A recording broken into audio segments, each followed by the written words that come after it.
Եվ պատահական չէ, որ նույն հրապարակում տասնամյակներ հետո 1988 թվականի փետրվարին հորտեց մի ուրիշ բազմություն, մի ուրիշ շարժում սկսեց, դա Ղարաբաղյան շարժումն էր, արդարագույն մի պահանջ, որը ոչ միայն 50 տարի, այլ 70 տարի շարունակ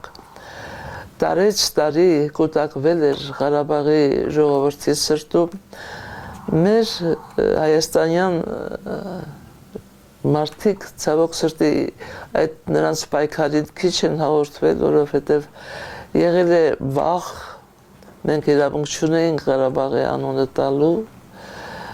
որովհետև դա կարող էր առաջացնել ուրեմն ժողովուրդների բախում, խանգարել ժողովուրդների եղբայրությանը, բայց ահա այդ ժամանակ 88-ին այդ կապանքները դեռ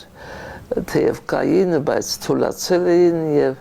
65 թիվը նախափորձը, նախաճանապարհը եղավ,